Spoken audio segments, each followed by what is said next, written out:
Okay, so tonight we are learning the teachings of Rabbi Tzadok on Parshat Eikev, and this is a very beautiful teaching. It's a very fundamental teaching about Torah in general, and he starts with a comment of the Baal HaTurim on the word Eikev, the first and the second word in the parsha, really. V'haya Eikev tishma'u et hamishpatim ha'ela, that the Baal HaTurim notes that the word Eikev is 172, that there's 172 words in the Aseret HaDibrot. Okay, he apparently counted, I did not, I trust him, and that there's 172 words in the Aseret HaDibrot, that, hey, shalom. So the Baal HaTurim writes that this first, the beginning of the parsha, Eikev, the word Eikev is a hint to the Aseret HaDibrot because there's 172 words in the Aseret HaDibrot. And he says that this is the deeper meaning of the pasuk that we say in Tehillim. It says Bishamram Eikev Rav. Bishamram, Bishamram Eikev, that if you keep the Eikev, which is the 172, which is the Aseret HaDibrot, then you will get the Rav. What's the Rav? So the Rav, that's a reference to the pasuk. It says Ma Rav Tuvcha Asher Tzafanta L'Riacha. The David Malach says, the Hashem, that the goodness that you hid away for your righteous ones is so great. So that's when it says Rav, it's a reference to the Rav Tuvcha, the greatness, the goodness that Hashem promises to the righteous people. So it's B'Shem Eikev Rav. So that's the comment of the Baal HaTurim, and so the question is that what Tzadok wants to understand is that the 172 words of the Aseret HaDibrot, that's only the Dibrot Rishonot. That's only on the first tablets. That we have the Ten Commandments in the Torah. We have twice. We have in Parshat Yisro, and we have in Parshat Vayeschanan, and in Parshat Yitro. So it's actually 172 letters. But in Parshat Vayeschanan, so it's not. In Parshat Vayeschanan, so there it's not the same. It's not the same amount. So how come like now Parshat Eikev is coming right after Parshat Vayeschanan, and last week is the second tablet, and so it would be more appropriate for the Eikev is talking about second tablets. So why is it talking about? So why are we going on the number of words in the first luchot and not in the second luchot? So to understand this, so he puts down what Judaism is all about, what Torah is all about, and what is the difference between the first luchot and the second luchot. Meaning that there's the first luchot, the first tablets that we received. So you know what happened to them? They broke, right? Hashem, that Moshe broke the tablets, and this was looked at as a very great thing in Jewish history that Moshe broke the tablets. In fact, that according to Rashi, so the very last words in the Torah, the very last pasuk in V'zeh Bracha, that we say that l'kol hayad hachazaka, l'kol ha'amar hagadol asher asa Moshe le'enei kol Yisrael.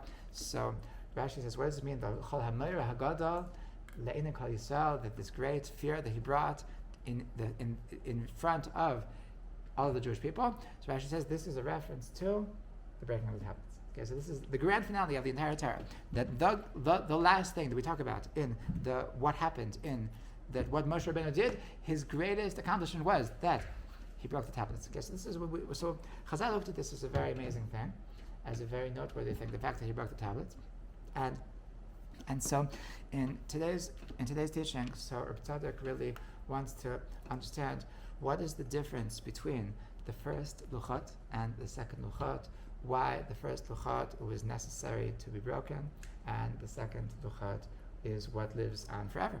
Okay. So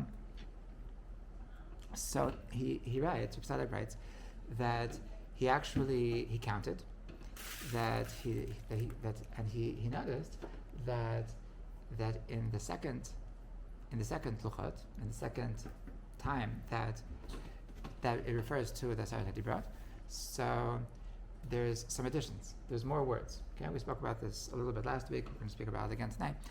That there's differences there's nuances in the way that the Ten Commandments are expressed between Parshat Yitro and Parshat Vayeschanan, and if you count up the difference, so the difference is 17 words.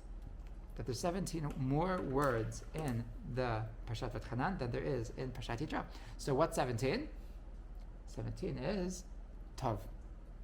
17 is Tov, right? Tov.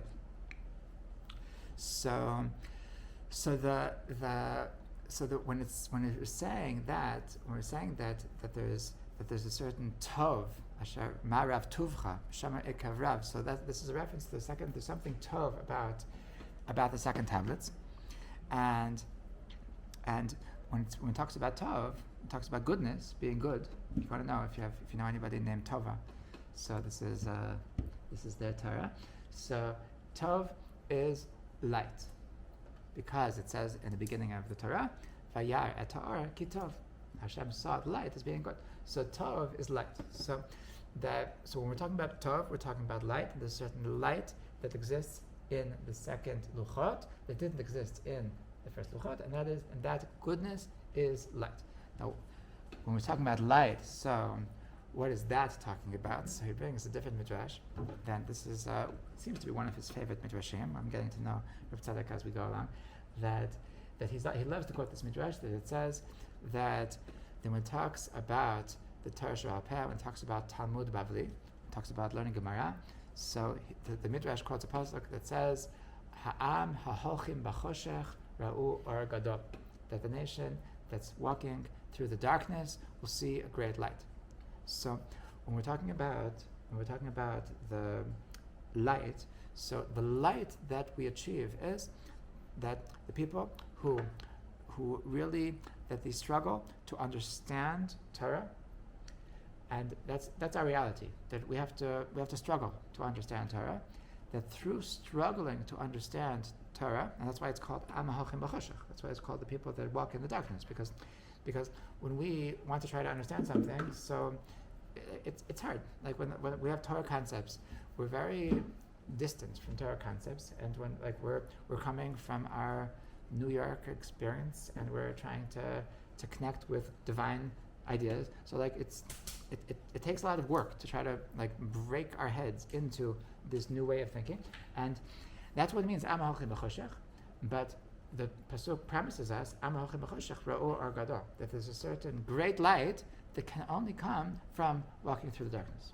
Okay, so when it says that there's light, when it says there's Tov in the second Luchot, this Tov is a reference to Or, which is a reference to the fact that we have to work hard for Torah.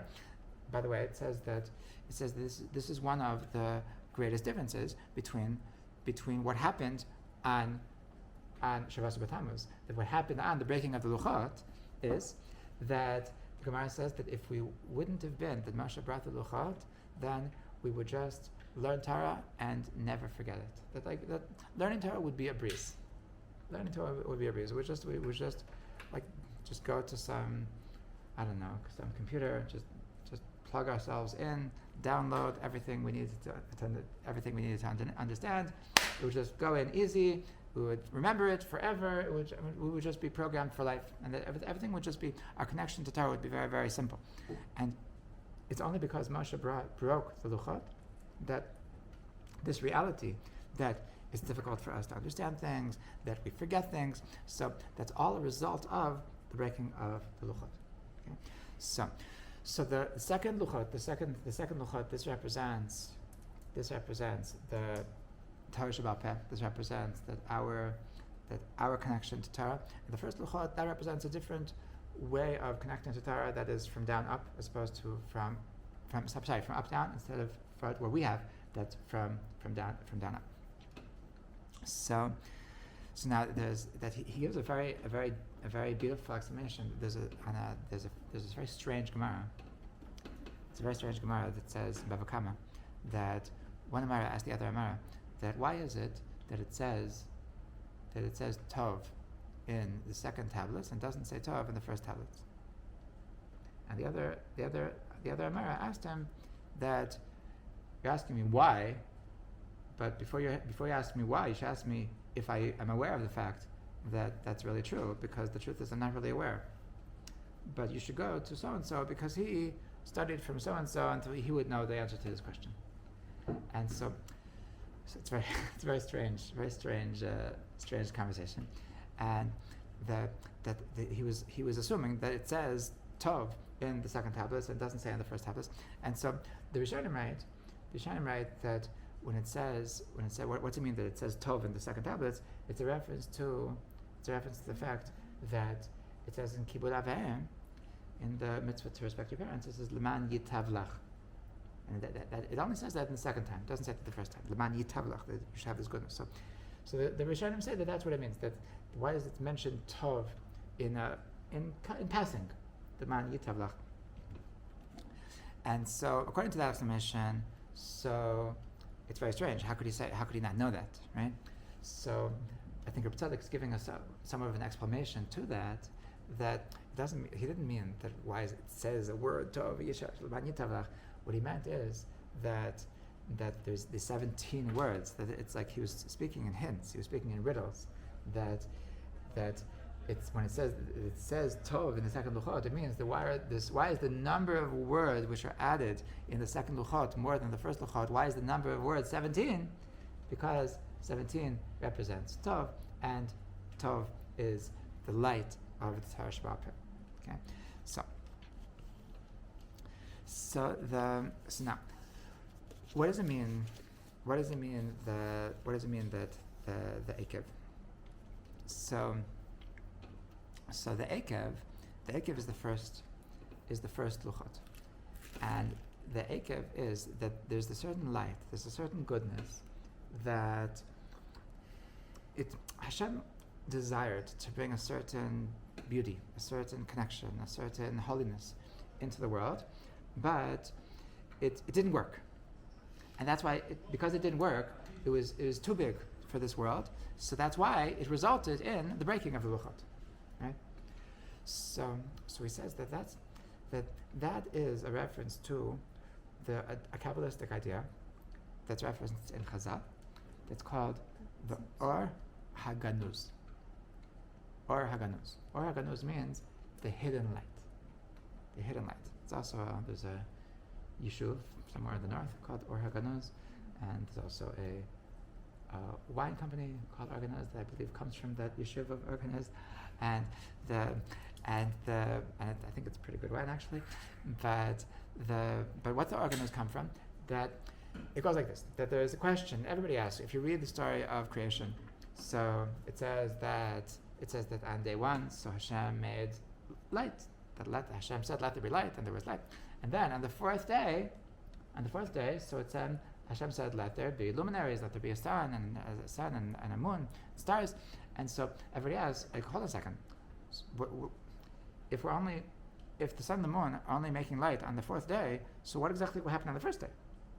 Right? That's a simple question. Everybody, all the commentaries ask. So Chazal answer that what happened was that really Hashem created light on the first day. But this light was so great that he realized that it was too great for the world to receive. We didn't have the vessels to receive this amazing, awesome, infinite light. So Amad v'gonzo la tzadikim. So he took this light and he hid it away for the tzadikim. Okay. So now there's a Torah from the Baal Shem Tov that where did Hashem hide this light of the first day? So the Baal Shem Tov says that he hid it in the Torah. He hid the light of the first day. He hid it in the Torah.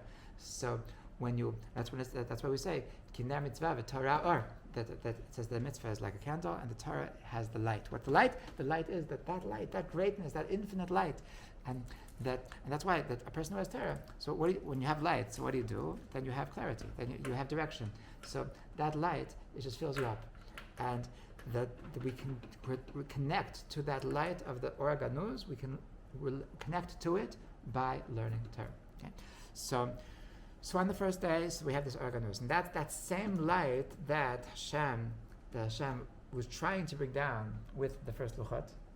I mean, it's the exact same procedure. It's the very same sequence, that you have something which was too good to be true, it broke, and then we had a more refined version. Okay, that first day versus fourth day, first luchot versus second luchot. It's the exact same sequence. Okay, so in the first luchot was this Or HaGanuz. There was this infinite light that was too great for this world to receive, and that's why that goodness was broken, because we just didn't have what it takes to accept it, to receive it, and that's why it came down in the second luchot, but it came down concealed in the second luchot. Okay, so what we're saying is that the Eikev. What was the question? The question is that the Eikev is a reference to the first luchot. So why is after in this week's parsha it's coming after the second luchot, not after the first luchot? So why does it say Eikev? It should say the other number.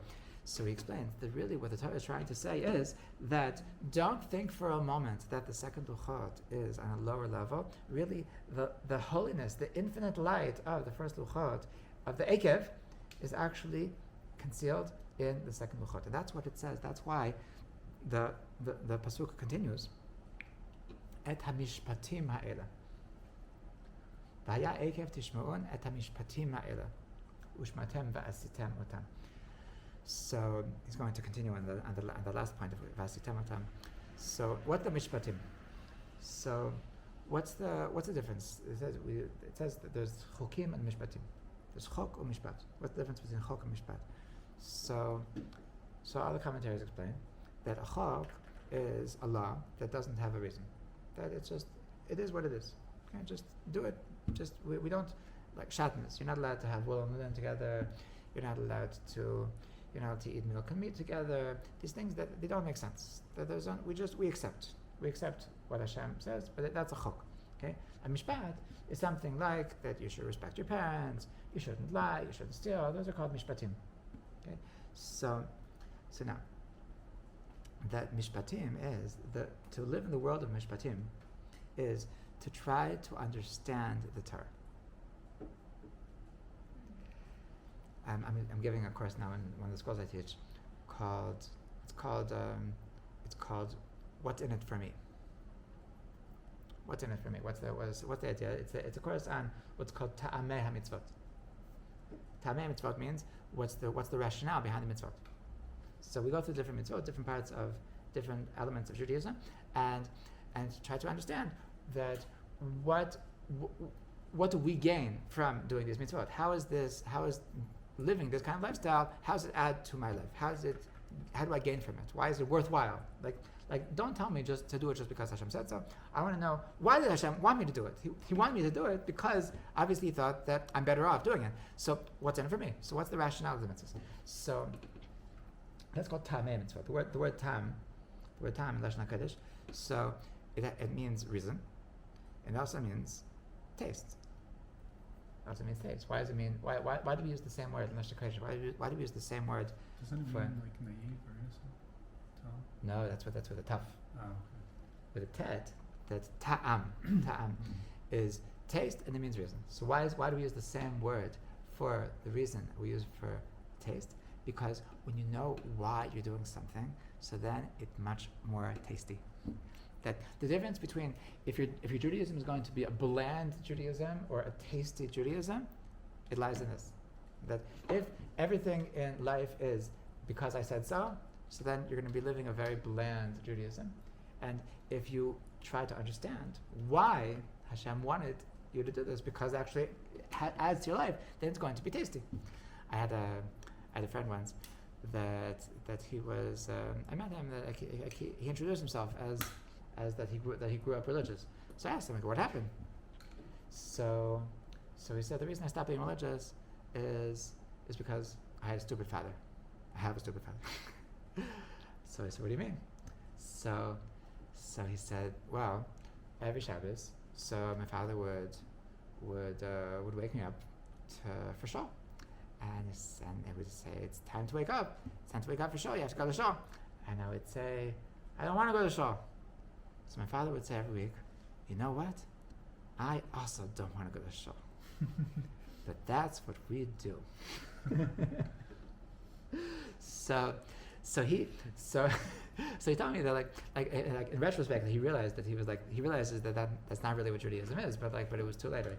And so he said that he grew up with this understanding that Judaism is this yoke, this weight, this burden that we have that's been passed down from generation to generation, and we're the losers of the world, that we have this burden, and I'm the genius that I realized that, hey, that I don't have to do this. If I don't want to do this, he even told me the first time that he broke Shabbos, that he was waiting for lightning to strike, and he was sure the lightning was going to strike when he broke Shabbos, and then it didn't, and he was just whoa, and he was. It was he told me it was the dude for they did one time, and then he was doing it over and over and over again. I was just to make sure it wasn't a glitch in the system. Hashem, I'm really doing this. You're really not killing me. And that was the beginning of the end, and that's how. And so obviously it doesn't say anywhere that Hashem is gonna strike lightning if you break Shabbos. In fact, the trend is that if you live a very secular life, then you're going to have a good life, and it doesn't work like that. Don't start keeping Shabbos because that's your secret to becoming rich. Don't keep Shabbos. It's good for your business. You're not going to lose out, but the motivation shouldn't be because it's gonna make it easier to get married, unless you happen to want to marry somebody who keeps Shabbos. Then it will make it easier. But that's the problem. That was a problem with his upbringing, that his father presented this Judaism that we do this because God said so. Okay, and the alternative to this is that's a very bland Judaism. That's a tasteless Judaism, and a tasteful Judaism is to understand that why we do this, why this makes our lives more enriched, why this makes our lives more beautiful. Because that's why the tam of the mitzvah is, the reason for the mitzvah is the taste of the mitzvah, because the thing that gives us taste is the understanding, the rationale. Okay. On a similar note, so Viktor Frankl would always say, in the name of Nietzsche, that if you have a why, you can overcome any how. That if you understand why you're going through something, so then there's nothing that you can't do, because if you know that it's going to get me somewhere, so then it's worth it, right? So it's certainly true when it comes to Judaism that if you know why you're doing something, if you know why this is worth it for your life, so then you're going to have more of a motivation to want to do it. It's going to be easier for you to do it. It's not going to feel like a burden. It's going to feel like a breeze. It's going to feel like you're doing yourself a favor by doing this particular mitzvah. So that's the mishpatim. That going through the Torah with the mishpatim mentality, that I want to try to understand. I want to be enlightened how these things enrich my life. So then that represents the luchot shniyot. That represents the way of relating to Torah of the second tablet, which is the Torah Sheba'al Peh. In Torah Sheba'al Peh, so it's all about understanding. Okay? It's all about trying to get to the bottom of why Hashem wanted to command us on a particular thing.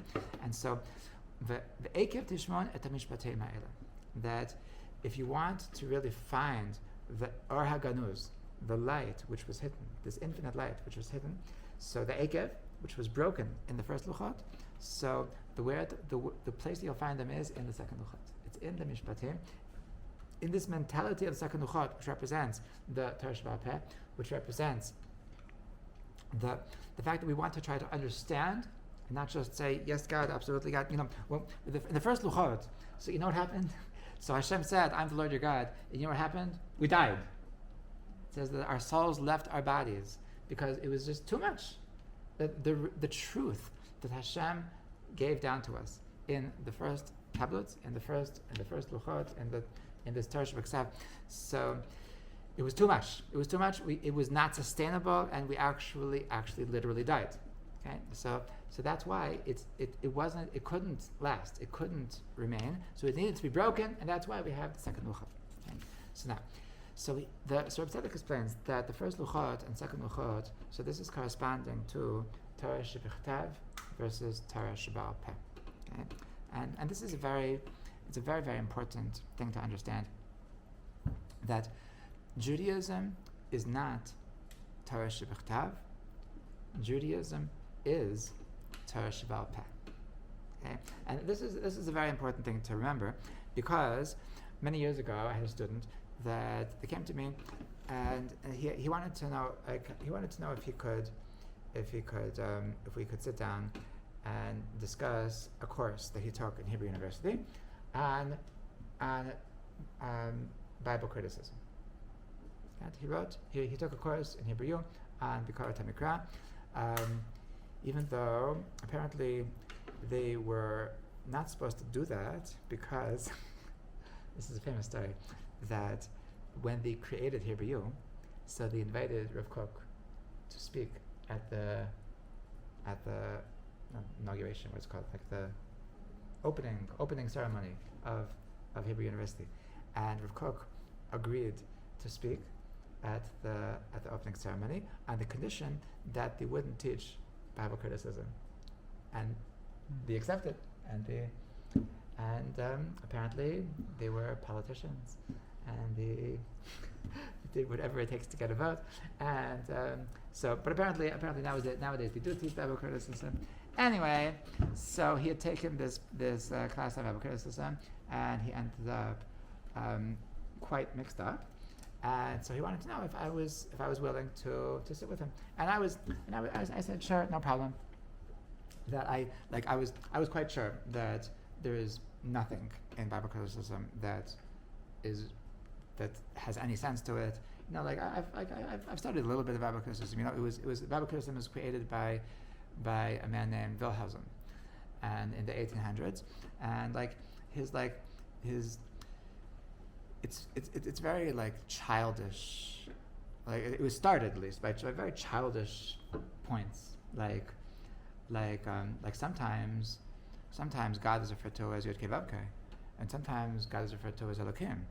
So it must have multiple authors, because author number one, his God is Yod Kei Vav Kei, and author number two, his God is called Elokim. So obviously it's multiple authors, and another point is that Bereshit and Shemot is stories, and Vayikra is a lot of mitzvot. So obviously that proves that it's written by different authors, because make up your mind. Are you a storyteller or are you a mitzvah giver? So obviously author number one was a storyteller, and author number two was a mitzvah giver. So that proves that there's two authors. Very silly arguments. That so I wasn't so scared. Bible criticism. So he said, yeah, let's sit down. I'll knock him down. I'll knock him dead. And so it was very interesting that it turned out there was a lot of things that bothered him, and where I was able to, and once it's always like this. There was things that bothered him about Judaism, and when he found Bible criticism, so that was his excuse. That was the truth. The answer to all my questions is that there's things that bother me about Judaism. So the answer is that it's all garbage. And so as soon as I sat with him for 20 weeks. We 20 times, so 20 once a week we met. His wife thanked me afterwards that I saved his soul, and she is religious, and he was going off because he had questions, and so thank God I was able to help him. So anyway, when we got to, we never even started the syllabus. We just started talking. I answered all of the questions about Judaism and made everything make sense to him. But at one point there was something that really was very inspiring to him. And that is, I was talking about the difference between Torah Shebechtav and Torah Sheba'al Peh. Okay, I told him that first of all, that you need to understand that the Torah Sheba'al Peh actually preceded the Torah Shebechtav. That when Hashem was teaching Moshe Rabbeinu the Torah, that's the Torah Sheba'al Peh. When Moshe Rabbeinu was teaching Torah in the desert for 40 years, that's Torah Sheba'al Peh. The Torah Shebechtav, that was only something which was written later, at the end of 40 years. So then they had the Torah Shebechtav, the written Torah. Meaning that some people think that the oral Torah is a commentary on the written Torah, and the truth is it's the opposite. Is that first we had the oral Torah, and then the written Torah was a condensed version of the oral Torah. Okay, so what's the idea of the written Torah? So the written Torah is trying to give over some idea, but it was actually never meant to be followed. And that's why we have absolute contradictions between the written Torah and the oral Torah. For example, that it says in the written Torah, an eye for an eye, ayin tachat ayin, that if you knock out somebody's eye, then we knock out your eye. Okay, and the oral Torah says we don't believe in that. We don't do that. It means you're supposed to pay him a monetary fine. We would never knock out somebody's eye as a punishment. Okay, so there's other things. For example, it says in the Torah for many things that there's capital punishment. Right? If you do this, he shall surely die. If you do that, he shall surely die. If you do that, he shall surely die. And practically speaking, Judaism does not believe in capital punishment. Right? It's a very fascinating tshuva that in Igros Moshe, the Moshe Feinstein was asked by a New York governor that does Orthodox Judaism believe in capital punishment? And so he started off the letter by saying that I appreciate the fact you're asking me, because you could have said that, hey, Orthodox Jews, they believe in the Old Testament, right? In the Old Testament, every other line is he shall surely die, he shall surely die. So I appreciate that you're asking me. I want you to know that according to Orthodox Judaism, we do not believe in capital punishment. And this that it says in the Torah, capital punishment, it was never meant to be carried out. It was only meant as a deterrent. Okay, and he goes on to explain that the oral Torah makes the criteria in which capital punishment would actually be carried out to be impossible. To the point that there's a teaching in Chazal that the only people that were ever killed in capital punishment were only the two people that are actually recorded in the Torah. Actually, that in regular life it was never carried out that there's such a thing as best in killing somebody. So why is it in Torah? It's in the Torah that you should know that really you deserve to die. But it was never actually meant that this is a way of life that like ISIS, what?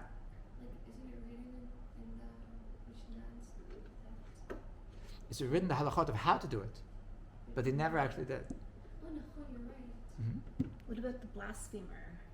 Right, there's twice in the Chumash. Right. There's twice in the Chumash. One's on the guy that broke Shabbos, and one the guy that cursed Hashem. Those are the two times that the Torah itself says it. But beside that, it never ever happened. And they were strictly for a deterrent? Uh-huh. That the concept of capital punishment was only meant because Judaism is actually a religion of love, of easiness, of chill, and so why is there a written Torah? So the written Torah was that this is something that the Vilna Gaon explains about where he says about an eye for an eye, that the Torah never meant for your eye to be poked out, right? But the Torah wants you to know that really deep down you deserve that your eye should be poked out. Okay, I mean there is a certain level of truth.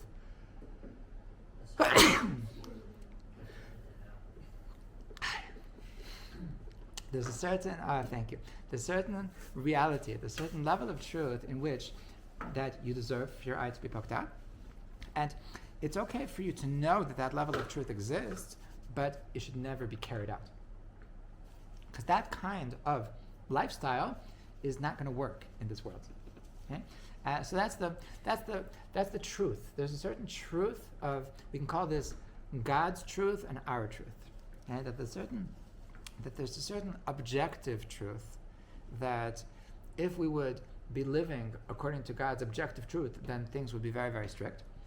But then there's the truth that is our truth, the truth that we can deal with, the truth that we can be sustainable, that can be fruitful, can be enjoyable, to get anywhere. If we're going to be living with this fear of being killed, so then we're just going to be paralyzed. We're not going to get anywhere. We're not going to be able to fulfill our function in life.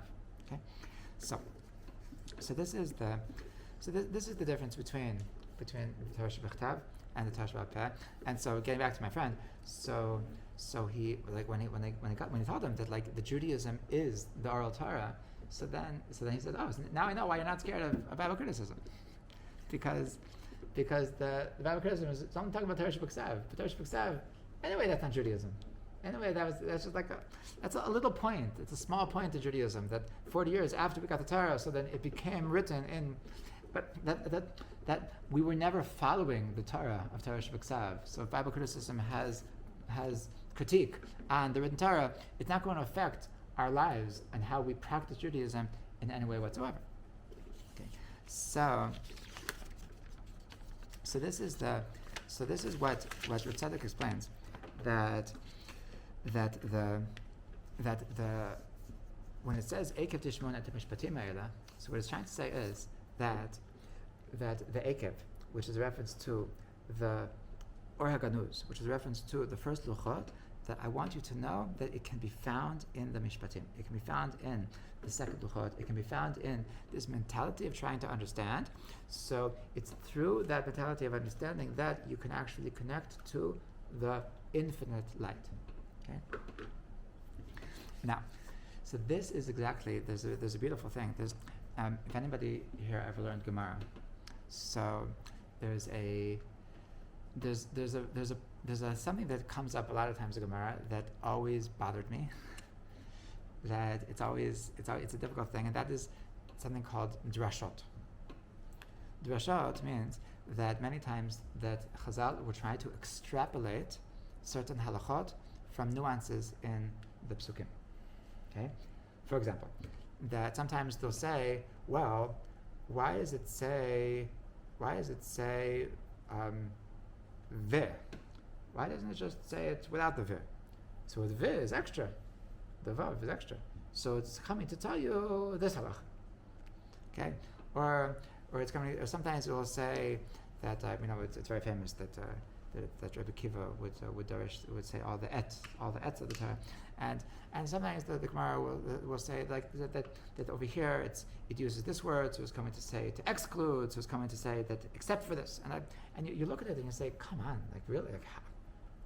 That Hashem really wanted you to figure that out. Hashem, like that you're making a halacha because that's the nuance, that like because it says in Torah like that, so from there we learn that there's this exception. Like it always seemed to be so far fetched that like labiut, that like it seemed ridiculous to me that because of this little nuance that they knew exactly what the thing that's coming to be added, it's coming to be left out. Like it always seemed to bother me.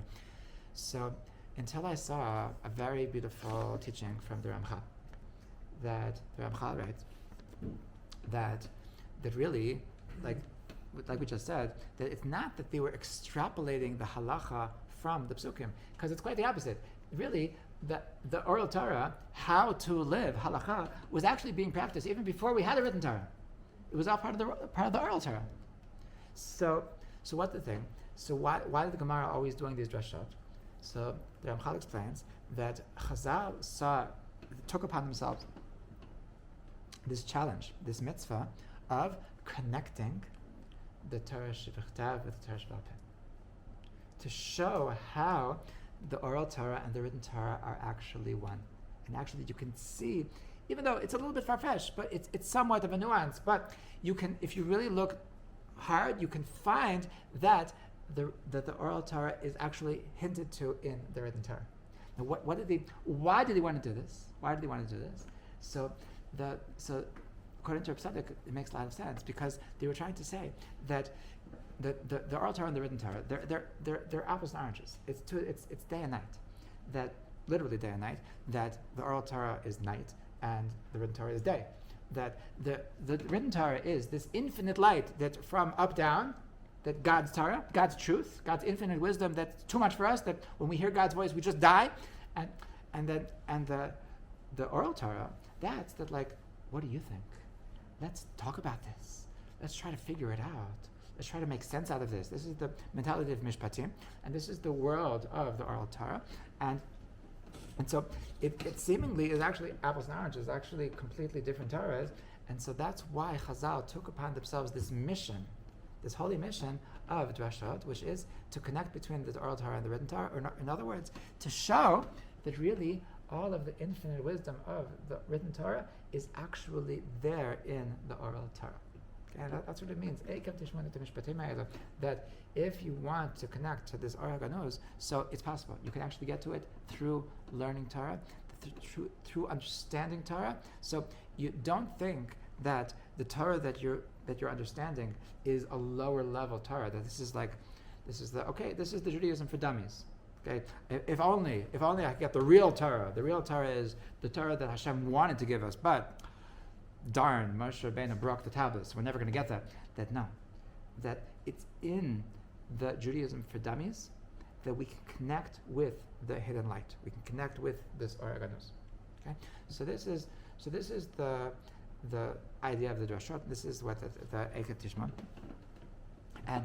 And this is what's beautiful about Torah is that Hashem wanted the Torah to be accessible. Hashem wanted the Torah to be normal. Hashem wanted the Torah to be relatable. He wanted, his deepest ratzon. This is not something that, okay, plan B. I guess you can't take the real thing, so I'll give you like a consolation prize. That the Torah that we're learning, the Torah that we're connecting to, that this is our way of connecting to the Oreganus.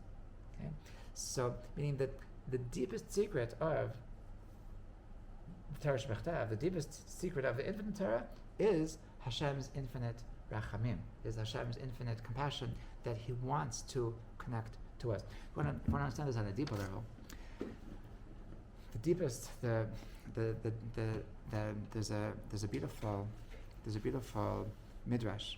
It says in Tanit V'Eliyahu, this is a midrashim that they were taught by Eliyahu Navi. So there's a midrash from Eliyahu Navi that says that there was a dispute in heaven. What was Hashem's first thought? Hashem's very first thought, right? Hashem created the world. So before He created the world, there was no world, right? So what was there? There was just Hashem. So before He created the world, so He needed to think. Before He created the world by speech, but before we speak, you think. So in the process of creation, so the first thing that Hashem needed to do was to have a thought process. So the question was, this is what they were arguing about in heaven. What was Hashem's first thought? What was Hashem's first thought? The very first thought. So there was a dispute in heaven between the different angels. What was Hashem's first thought? What was the first thought? The thought of the Torah, the idea of the Torah, or was it the thought of Yisrael, the thought of the Jewish people?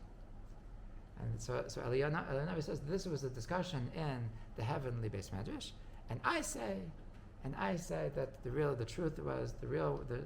first thought was the machshavtan sheyisrael shekadem elokah. Really, that the thought of the Jewish people. So it was really the first thing, the very first thought. So I once thought when I heard this midrash, so I thought that behind these two opinions is really a very, very deep dispute. That the first thought is really the point, right? It's really the point. So you have Torah and you have the Jewish people. Which is the point? Which is the means and which is the ends? So the first opinion thought that the point is the Torah. The reason why God created the world is because Hashem has values. Hashem wants His values to be brought out in reality. That's why He created the world, because He wanted His values to be personified, to be actualized. And so He created the Jewish people to be the ones who do it. We're the workers. We're the ones who bring out Hashem's will. But the point is His will. Okay? That's opinion number one. Opinion number two is that quite the opposite. That Hashem's first thought is that I want to have a relationship with the Jewish people. I want to have a connection with my children. So I need to create children in order to have a relationship with them. Because if you don't create them, I won't be able to have a relationship with them. Okay, so now that I created children to have a relationship, okay, so what do we do? Like, what are we going to talk about on a date? So that's why He created the mitzvahs, in order that we should have a way to relate to Him, that we should have an ability to connect. So the first of all thought is the purpose is the mitzvahs, and the reason why He created us is to do the mitzvahs. And the second school of thought is, and this is what Eliyahu Navi says is the emes, is that the point is the connection. The point is that Hashem loves us. Hashem wants us to have a connection, and the reason why He created the mitzvahs is because that's the way through which we can connect.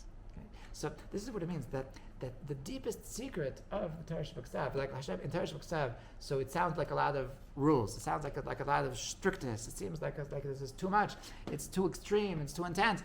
But there's a secret, there's a secret which is not being spoken, And that is that the purpose of all of these intense roles is all for a connection. And that's why the Torah Sheba'al Peh, which sweetens it, which makes it lighter, which makes it more palatable, which makes it more sustainable. So that is actually the deepest secret of the Torah Sheba'al. Okay? So this is the. So this is what the Judaism is all about. This is what the Torah Sheba'al Peh is all about. And this is really the secret of the second luchot. This is what we learn, and Reb Tzadok continues. So his last point is that this is specifically hinted to in the mitzvah of Shabbos. It happens to be that Reb Tzadok was obsessed with Shabbos in every single parsha.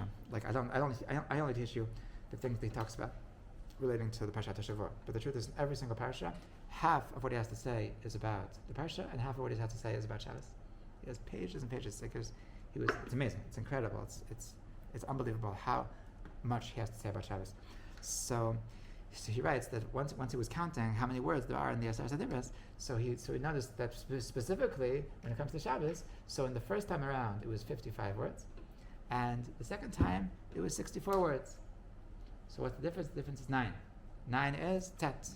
9 is tet. Tet. So tet stands for tov. How do we know that the tet stands for tov? So he brings Gemara, because the Gemara says that tet stands for tov because the first time that tet appears in the Torah is in the word tov. It says vayar et ha'or ki tov. So that's the first time that the letter tet appears in the Torah. So from the fact that the preview, that the opening of tet in the Torah was with the word tov, that tells you that the essence, first impressions. Right? The first impression that we have with the letter tet is with the word tov. That teaches us that the essence of tet is tov. So this tov, this is the tov which was hidden. This is the Or HaGanuz. And that's what it says. Ma rav tovcha asher tzafanta l'berecha. That's what we started with the Baal HaTorah. He brings this pasuk. Ma rav tovcha Hashem. You have such a tov. You have such a great goodness. Asher tzafanta. Tzafanta means you hid. That means the Or HaGanuz l'berecha, for the righteous people. That there's this Or HaGanuz, there's this tov which was hidden. That's the letter tet, and so this is specifically in the second luchot. So in the mitzvah of Shabbat, there's a remez to the tet, which is the tov. Now, what's the difference? What's the difference between the first time that we learn about Shabbos and the second time we learn about Shabbos? So first of all, this we mentioned a little bit last week, that the first time it says zachar, and the second time it says shamar. Okay, the first time it says mention Shabbat, and the second time it says keep Shabbat. Okay, the second difference is that the first time, in the reason why, the rationale why you should keep Shabbat, the first time it says that you should keep Shabbat because Hashem rested on the seventh day. The second time it says that you should keep Shabbat because you were slaves in Egypt and Hashem redeemed you from slavery. Okay, so he adds that there's also a third difference, and that is that it says that in the second time, in Vayetchanan, it says Al Ken tzivcha Hashem Elokacha la'asot et Yom HaShabbat. That's why Hashem commanded you to make Shabbos. Okay? Now that we use in English, we have this term like I have to make Shabbos.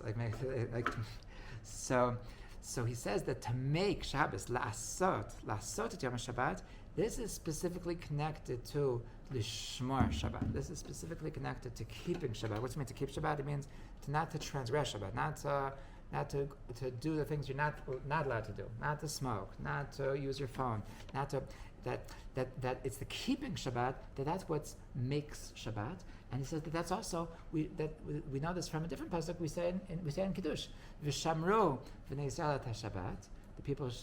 Jewish people should keep Shabbat, meaning not to transgress, not to break Shabbat. La'asot et Yom HaShabbat l'dorot b'Tulam, and that's what makes Shabbat. So in other words, that there's a Shabbat that comes down. There's a Shabbat that comes down from heaven, and that's the Zachar et Yom HaShabbat. And that in that reality that of Torah Shebichtav, of the first tablets, so then it's just coming down. In that reality, you don't have to keep Shabbat. Keep Shabbat. There's just there's nothing besides God. It's coming down. You just have to just say it. Just zachar, and you're there. Okay, but the problem is that that's not the reality that we live in, and that reality was not sustainable. That reality was broken, and in this reality, so we are living in this physical existence that we need to make Shabbat. Okay, so how do we make Shabbat? In order to make Shabbat, the only way to make Shabbat, we have to create this reality of Be'en Olam Haba. We have to create this surreal reality. How do we create the reality? By V'shamru v'neisat Shabbat. That for Shamar Yom Shabbat, by keeping Shabbat, meaning by refraining. This is where we actually elevate ourselves. That you're not going to, until a person doesn't have self-discipline, a person doesn't have self-control, so they're never going to be able to connect to anything higher. That we are put into this reality with very, very low beings, with our Hashem gives us this animal soul, Hashem gives us this Yetzer Hara, and the only way that we're going to elevate ourselves, we want to connect to Shabbat, we want to make Shabbat, the only way to make Shabbat is the Shmar Shabbat, is only by holding ourselves back, by taking control over ourselves, and to show our bodies that they're not in control, they're not the boss. Okay? And then only by that's what Shmirat Shabbat represents, and that by keeping Shabbat, then we can get to the Or HaGanuz. Then we can get that. That's what brings us to the Tov, this goodness. That's what in the 9 letters of the second Shmirat Shabbat, the 9 words. I mean, that's the Tov that is representing the Or HaGanuz, which is permeating through Shabbat. This is specifically through the Shmirat Shabbat. So now, this is totally time appropriate. That I don't know if this month we're going to give a class about the month of Av, about the zodiac, but in the Sefer Yetzirah it says that the letter Tet, this is the letter of the month of Av. And so the letter Tet, this is this goodness, the goodness of the love, the goodness of the month of Av is that to know how to bounce back after you fall. Because, and this is Tu B'Av, Tu B'Av is that after you have a Tisha B'Av, after you're in the mud, so you're able to pick yourself up and rejoice. Okay? And that you're able to take a fall, to take a beating and say, okay, I'm weak, I need time to recover, but I'm on my way back. Okay? And that's what it means to be in this world. To be like in this world. This is not like if you keep Shabbos, you will get $1 million. This is like this. We're in a low existence. We're in a reality. We're in a reality that the forces of evil are very rampant in the world, and the way that we're able to get in touch with the infinite is because of our resilience. Because we're strong, because we're able to lishmar, because we're able to, even when we don't feel it, that to keep on fighting. And that's what connects us to the Ein Sof. That's what through the resilience, it's through the shmirah, that's what connects us to the Or HaGanuz.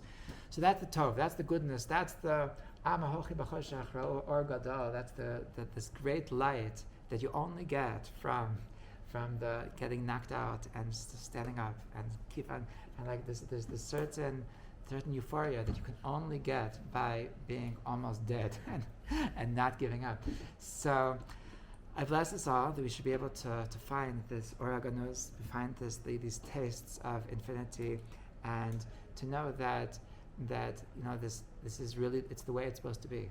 That there's no mistakes. That the reality that we're in, that spirituality is not so obvious, not so easy, it's not so available. So the reason why it's like that is because it's only through the hard work that you can actually taste the taste of infinity, and that's what Hashem is giving us, and that is what the Torah Sheba'al Peh is all about. That's what the second Luchot is all about. That's what keeping Shabbat is all about. And that's what Judaism is all about. So we can taste it if we know it's there. If we're looking for it, then we will find it. B'ezrat Hashem. Chaim.